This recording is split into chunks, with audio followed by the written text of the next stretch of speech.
¿Qué tal a todos? Muy buen día. Este es su programa, Pues Cada Quien. Pues cada quien. Ya habíamos dicho que no era su programa, que era nuestro programa, pero él insiste que es su programa. Pues órale, háganlo, hagan su programa. Yo no digo nada. Eso sí, suscríbanse, por favor. Gracias por seguir compartiendo el video. Eso sí, si es su programa, pues se tienen que suscribir, si no, pues ¿cómo va a ser su programa? Así pues no. Bueno, pues bienvenidos. Dejamos un tema bien importante Sí. el programa pasado, que estábamos hablando de la historia del PRI. Tú nos diste todo este contexto histórico, muy interesante, por cierto, ¿eh? Si no lo han escuchado, les pedimos que vayan al capítulo anterior. Aquí tiene que salir una notificación donde está el video pasado. Sí, ¿no? y entiéndase, por favor, que esto es meramente informativo. Estamos conociendo un poquito acerca del partido. Ya después iremos hablando de los demás, obviamente, ¿verdad? Sí. Porque pues todas las historias de esos partidos son importantes. Pero yo creo que este es, como lo mencionamos en el programa pasado, el origen de todas las instituciones políticas que hay en el país, ¿no? Porque si no entendemos que el partido del PRI ha sido importante, no vamos a entender muchas cosas que están pasando actualmente en nuestro país. Así es. Y bueno, nos habíamos quedado, si no me equivoco, en Tata Cárdenas. Sí. Del general Lázaro Cárdenas. General, fíjate, era militar. Que con él se implementa el plan sexenal. Pues, oye, entonces antes no eran 6 años. No, eran 4. 4, igual que en Estados Unidos. Sí, entonces, pues sin reelección, porque acuérdate que sí, según claro. lo dictaba el sufragio efectivo, no reelección. Porque en Estados Unidos la diferencia es que, bueno, son 4 años, sí, pero sí hay reelección. Exactamente, ¿no? Aquí era plan de 4 años y cuando llega el general se implementa el de 6 años, ¿sí? El plan de gobierno de 6 años. Y bueno, estábamos hablando un poquito ahí de la injerencia que tenía Plutarco Elías Calles. Pues obviamente él era el dueño del balón, dijo, pues yo aquí pongo las reglas, ¿no? Entonces tenía injerencia con todos sus candidatos que él ponía dentro del partido, hasta que Cárdenas lo expulsa del país. La palanca fundamental del cambio fue la agitación obrera que Cárdenas alienta desde el inicio de su gobierno. Las principales organizaciones de trabajadores apoyaron, o en algunos casos amenazaron, con una actividad huelguística sin precedentes. Cárdenas, con su franca aprobación a la agitación obrera, quiere unificar a las masas de trabajadores. Además, esta gran movilización podía ser el principio para eliminar finalmente el poder de Calles. Bueno, dicen, otro dato de chisme, sí, que hasta en pijama lo sacaron de su casa. ¿En verdad? Es cierto. A él y a sus compinches. Sí, bueno, a él. A él. Y a los callistas, sí, callistas o callejeros o como sea, los que le había impuesto en su gabinete, les pidió la renuncia. ¿También? Sí. Sin vacilar, Cárdenas toma una decisión definitiva. El 9 de abril de 1936, Cárdenas envía a Calles al exilio. El acto recibe un apoyo entusiasta.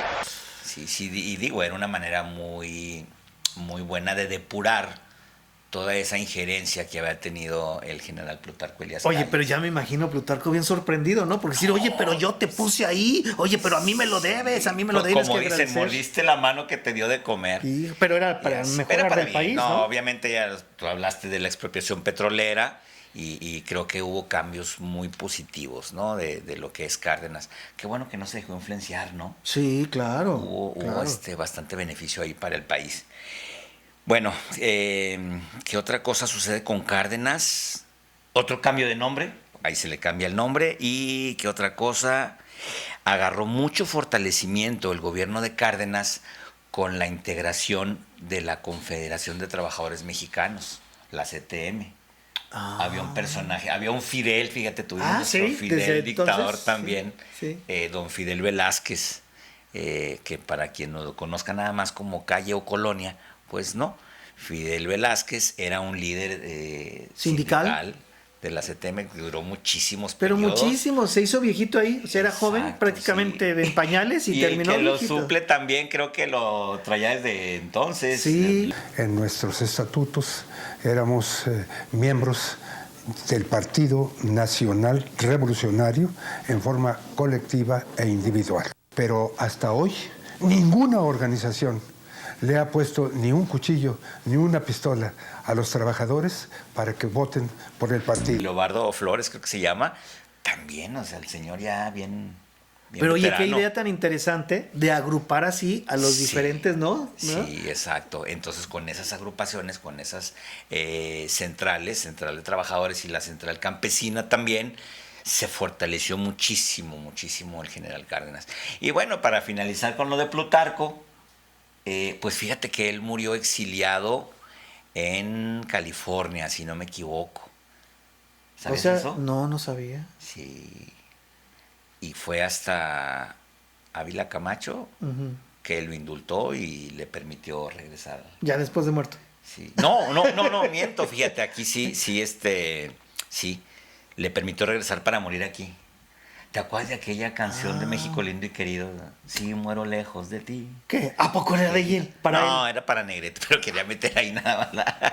No, pero sí, fíjate que sí se lo trajeron para acá. Oye, no, pero sí Exacto. fue para Jorge Negrete la canción. Sí. ¿Sí me lo lejos de ti? Sí, sí. A ver, escuchamos México un... lindo y y si querido. la ponemos ahí de... Oye, pues sí, ¿verdad? A ver, que nada más ponga. México lindo y querido, Oye, pues qué si interesante. muero No, lejos totalmente, de fíjate, ti. pero bueno, luego total viene Miguel Alemán. Ujú. También, obviamente, el PRI. Todas las elecciones las ganaba el PRI. Hasta el Diputado, 2000. todo. Oye, Lo que le llamaban carro completo. Todo, ¿no? Diputaciones, gubernaturas. presidentes municipales. todo. Sí, Oye, así ¿y es. este era militar o ya no era militar? No, Miguel Alemán es lo que es para donde iba, que ya con él se rompe ese régimen de que sea un general y ya es el primer civil, Miguel Alemán. De hecho, él es el que le cambia el nombre al partido y ya se queda como está ahorita. En 1946 ya se le deja como el PRI, Partido Revolucionario Institucional. Mira, qué Sí, interesante. así es. Oye, yo quería decirte algo antes de todas maneras con Lázaro Cárdenas.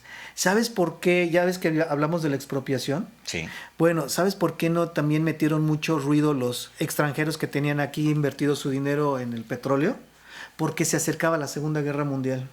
Y como se estaba acercando la Segunda Guerra Mundial, ellos tenían o que estar allá o distraerse acá, y eso también fue una ventaja. Había prioridades. Para que no empezaran aquí a hacer... Pero sí se les pagó, ¿eh? No, se les pagó, claro que sí se les pagó, eso sí. pero ellos Lo que pudieron sean haber los hecho más, ojos. pero dijeron, bueno, sí, ya dame mi dinero y ya me voy de aquí porque se acercaba la Segunda Guerra Mundial. Sí, y bueno, ¿qué más cambios hubo? Miguel Alemán fue el que permitió también el voto a la mujer, Ah, sí. que votara a la mujer, sí, así es. Entonces, bueno, ha habido presidentes, como te digo, hasta el año 2000, que fue cuando empieza la alternancia política democrática. Pero antes todavía, después de Miguel Alemán, ¿qué sucedía con este PRI? Era un PRI impositivo, No. era un PRI que debía permanecer con esa continuidad. Era el partido hegemónico, como lo habíamos mencionado antes, el dedazo. Y además, ¿sabes qué?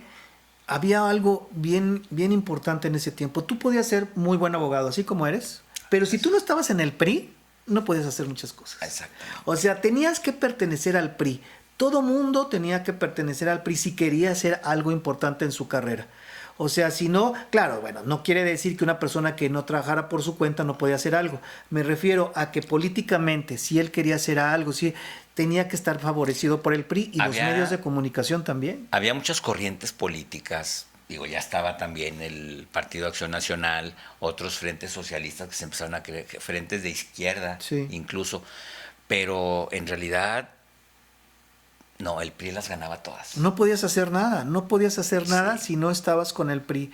Y también ellos lo que hacían era de que aparentemente ayudaban mucho a la gente, ¿no? Había un mucho vínculo robo. social muy importante, Ujú. una conexión del PRI con el pueblo. Yo me acuerdo, pues estaba muy chico, ¿verdad? Pero ahora sí que a los panistas se les veía como que muy fifís, muy familia cerrada, y el PRI era más, pues, más del pueblo. Vaya.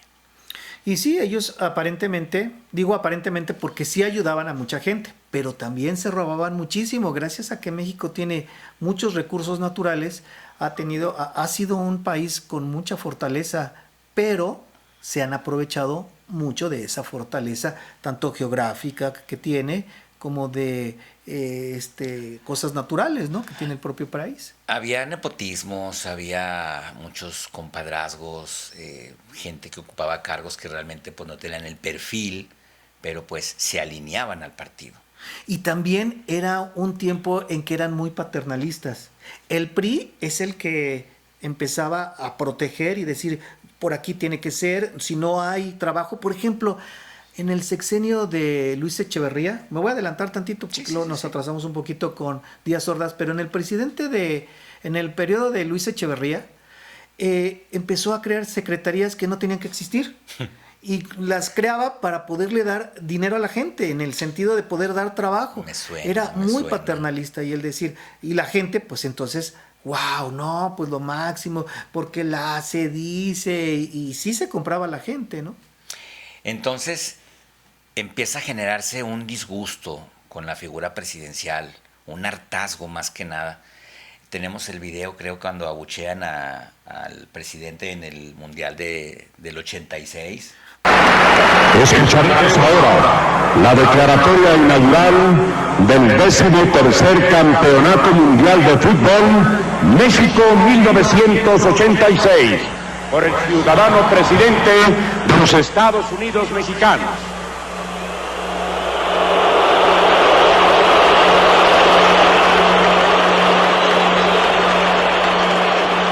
En nombre del vigoroso pueblo mexicano que me honro en presidir, doy la más cordial bienvenida.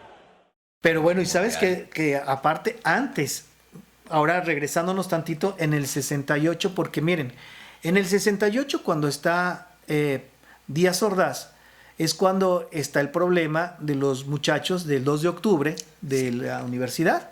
Y es donde se les reprime, donde se les persigue. Fíjate, en ese tiempo prácticamente, después del 2 de octubre, cuando está la noche de Tlatelolco, donde a los muchachos hay una matanza terrible, y el presidente se justifica diciendo que él hizo muy bien por la nación, porque de otra manera nos hubiéramos convertido en comunistas. Hay un hecho que ensombreció la historia de unos cuantos hogares mexicanos. Yo le puedo decir a usted que estoy muy, muy contento de haber podido servir a mi país en tantos cargos como lo he hecho. Estoy muy orgulloso de haber podido ser presidente de la República y haber podido así servir a México. Pero de lo que estoy más orgulloso de esos 6 años es del año de 1968, porque me permitió servir y salvar al país. Les guste o no les guste, con algo más que horas de trabajo burocrático, poniéndolo todo, vida, integridad física, horas, peligros, la vida de mi familia, mi honor, el paso de mi nombre a la historia, todo se puso en la balanza. Afortunadamente salimos adelante, y si no ha sido por eso, usted no tendría la oportunidad, muchachito, de estar aquí preguntando. Bueno, hubo un encubrimiento también ahí del secretario de Gobernación. También que el secretario de Gobernación era Luis Echeverría, sí, ¿no? Entonces, entre los dos, ellos hicieron toda esta matanza. El movimiento estudiantil de 1968, iniciado en julio de ese año e integrado por estudiantes del Instituto Politécnico Nacional, la UNAM, entre otras universidades del país y sociedad en general, buscaba no solo transformaciones en educación, sino también mayores libertades políticas y civiles, calificando al gobierno de Díaz Ordaz como autoritario y antidemocrático y exigiendo su renuncia. El presidente justificó las represiones, haciendo creer que todos los movimientos eran intentos comunistas de alterar el orden del país. El 2 de octubre de 1968, el presidente Gustavo Díaz Ordaz ordenó la represión y matanza del movimiento estudiantil congregado en Tlatelolco, mediante una emboscada planeada y llevada a cabo por militares, policía del gobierno y un grupo paramilitar llamado Batallón Olimpia, dejando como resultado un número estimado de entre 300 a 500 muertos. Entre las personas asesinadas se encontraban estudiantes, padres de familia, reporteros y habitantes de esa zona. Debido a la orden de no dejar huella de la matanza, se cree que el número de muertos pudo haber llegado a miles. Pero fíjate, el ser joven en ese tiempo prácticamente era un pecado. Si veían a 2, 3 muchachos caminando por las calles, los detenían simplemente por ser jóvenes y los empezaban a cuestionar y ellos y por qué y todo eso, los golpeaban, hubo mucha tortura. Porque eres hippie. Porque sí, en este tiempo también recuerden que estábamos en los 60s, en la época de los hippies, pero en el 68, cuando hubo esta represión, estuvieron muy cerca los Juegos Olímpicos del 68, que fue en México. Ya había muchos periodistas que iban a cubrir pues, los Juegos Olímpicos y se dieron cuenta de lo que estaba pasando aquí en México y eso entonces internacionalmente iba a ser mal visto. Sí, y se dio a conocer, ¿no? El presidente constitucional de la República Mexicana, Gustavo Díaz Ordaz, que nos haga el honor de inaugurarlos. Hoy,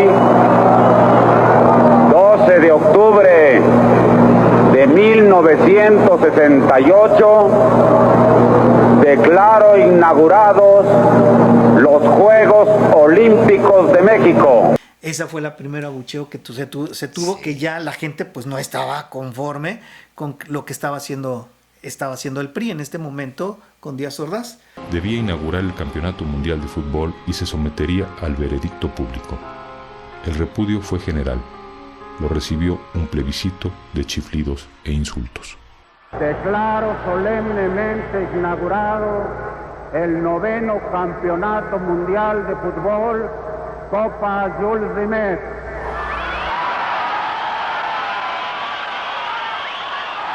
Y ya después entra Luis Echeverría. El presidente Echeverría ordenó la represión de la manifestación, dejando una cifra aproximada de 120 estudiantes asesinados.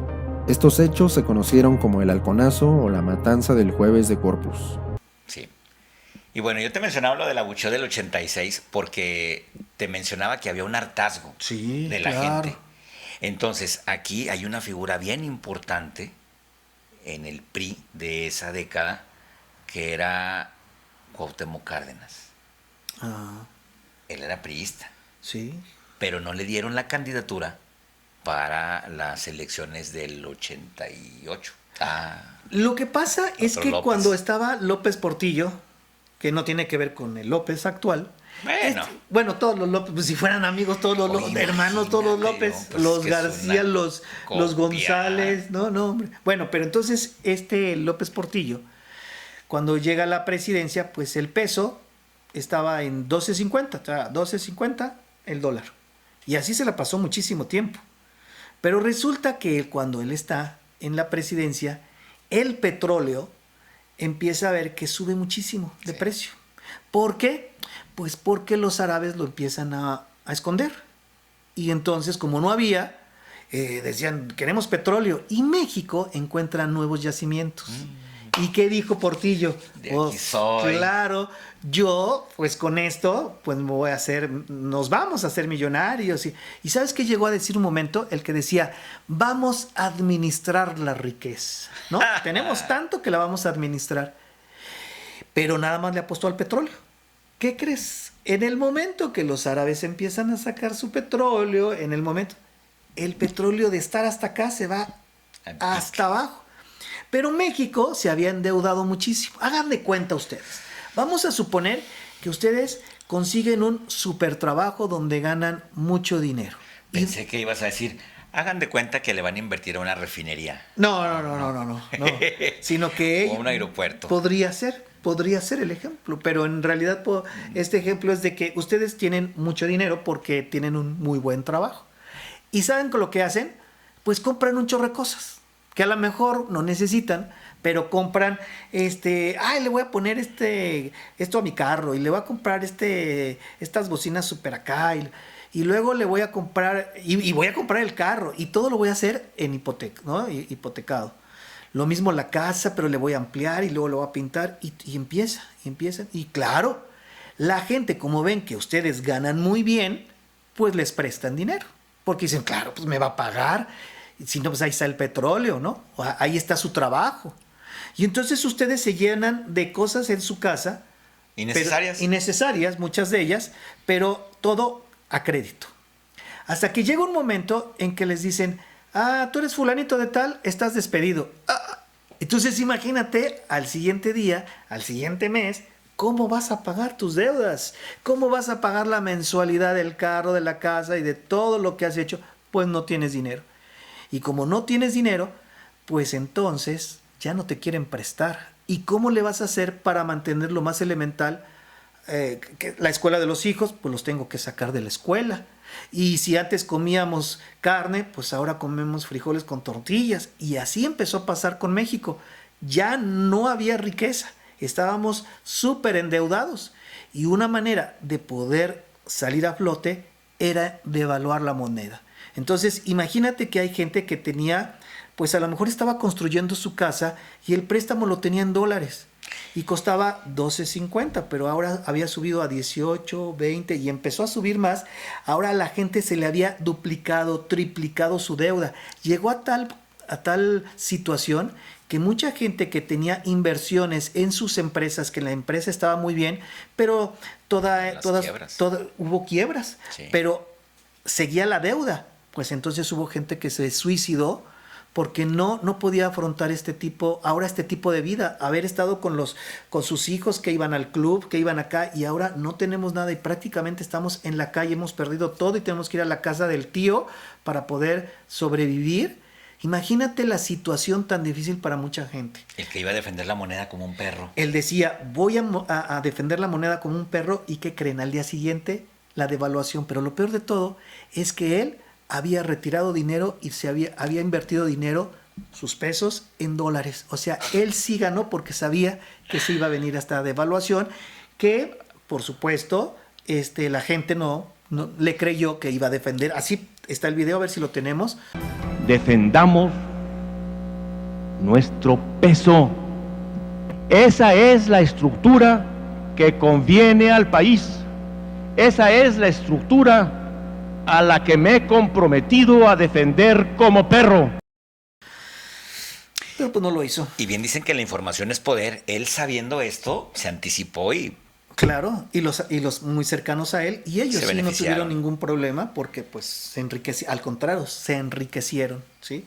Entonces esta situación que vive el país, que vive la gente, pues estaba muy, muy dolida.